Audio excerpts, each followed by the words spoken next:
Hi, welcome to the Libertarian Alternative. My name is Mark Selzer, and I'm the host of the Libertarian Alternative. The Libertarian Alternative is an educational television show put on as a service to your community by the Libertarian Party.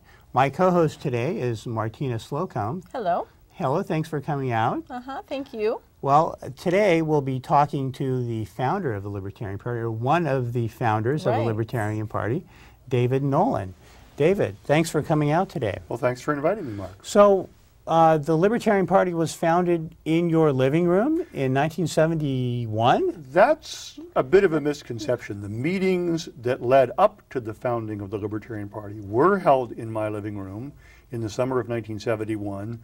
The thing that triggered our decision to go ahead and start a new party was Richard Nixon's announcement on August 15th of that year that he was demonetizing the dollar, taking us completely off the gold standard, and imposing wage and price controls, which was the first time wage and price controls had ever been imposed during peacetime. Now, you could argue that it wasn't peacetime, but it was not a declared war, so this was unprecedented. And at that point, a small group of us looked at each other and said, well, it's time for a new party. The Republican Party sure doesn't stand for individual liberty anymore. This being only a few years after Barry Goldwater, who really was pretty much of a libertarian. And I think if the Republican Party had remained the party of Barry Goldwater, we wouldn't need a Libertarian Party. But now the Republican Party is the party of Lyndon Johnson. This is very true. So how many of there were you at this point? By the time we got to the point of actually voting to start the party, which was in December, which was held at another gentleman's home in Colorado Springs, we had 8 people at that meeting. And out of curiosity, were any of them women? Yes, 2 of them were women. One of them was the woman I was then married to. No longer. I have a new and much nicer wife. Not new. We're coming up on our 21st anniversary, actually. And we had one other woman who was a wife of one of the other men who was involved. So we had 6 men and 2 women in that original group. And you're a political science major, or have a background in political science? That is correct. Many, many, many, many years ago, more than I even care to think about, I graduated from MIT with a degree in political science. But you didn't start out as a political science major. No, I went there intending to be an architect. MIT has a very good school of architecture, and I went there when I set off for college, intending to become an architect, was told that I lacked the visual design, imagination, the visual design skills to be an architect, which I don't agree with, but that's what I was told. So they suggested that I find something else in the way of a major. Well, at that point, my choice was stay at MIT and change majors, or stay with architecture and go to another school. And for whatever reason, I decided to stay at MIT and change majors. They just started the School of Political Science, which means that you could pretty much write your own curriculum. So I said, cool, I can salvage most of my credits and become a political science major. And I was one of the first group of 5 to graduate from MIT with that degree. And now, of course, the political science department at MIT is fairly large and established and well respected. But back in those days, it was kind of just hatched. So were you all ex-Republicans or disgruntled Republicans who had formed the party, or were there other Democrats or other people involved, independents?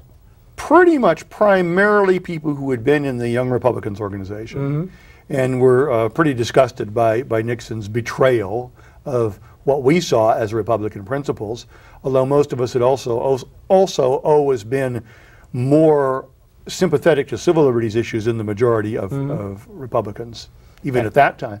We did have at least one fellow who was a kind of a lefty Democrat type, and he helped keep us from veering too far to the right, I think. And now the Libertarian Party traditionally draws in about 1/3 from the Democrats, 1/3 from the Republicans, and about 1/3 from people who don't normally vote, wouldn't be voting at all. Is that the current figure? I haven't seen current figures in quite a while. That's what I've always heard, and that's what I've seen in the polls. Also recently here in California, the polling that I've seen regarding the last race for governor that we participated in.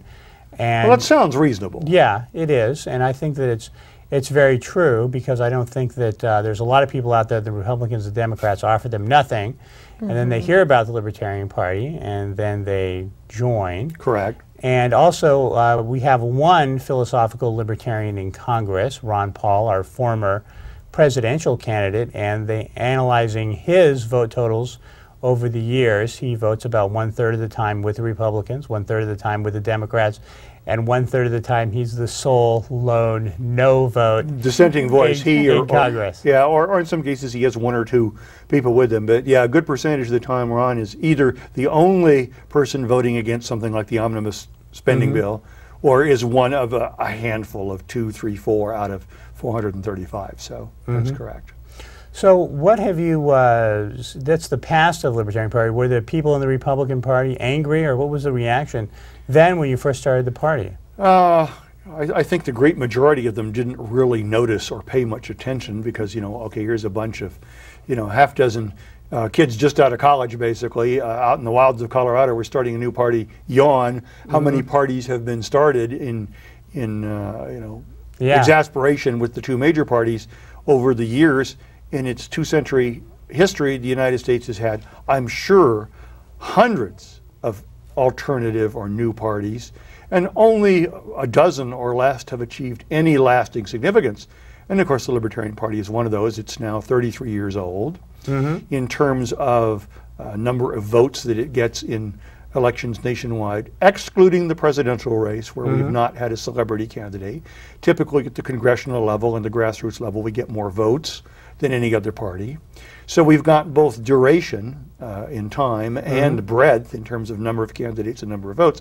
So we are pretty clearly the alternative political party in the United States today. Although realistically speaking, probably the Greens are another significant, enduring alternative political party. But hundreds of parties have come and gone over the years, and only one or two remain. And the Greens, though, haven't been around for as long as we have. They recently, I think they were in Europe. About 1980 in the United States, 1980 in the United States, and they're already considering not running a presidential candidate this time, and are already starting to, I think probably have already peaked, and we've seen the Reform Party come and go as well. We've seen lots of parties come and go in our 33 years, and I think that's because the other parties don't really offer anything that's philosophically drastically different from both the Republicans and the Democrats, and their members easily dissipate back into the two major parties. Well, that's certainly true of the Reform Party. I always got a kick out of the fact that, as you may remember, if you think back, when Mr. Perot started his organization, it was called United We Stand. And then when he ran for president the first time, he created the Reform Party. He ran a second time, got about 40% of the vote that he got the first time, and then wandered away, basically decided he wasn't going to feed it any more money. Well, think about the quote, United We Stand. What's the end of that quote? I don't know. Divided we fall. And that was the arc of the Reform Party. He went from United We Stand to a significant force in American politics to division and fallout and collapse.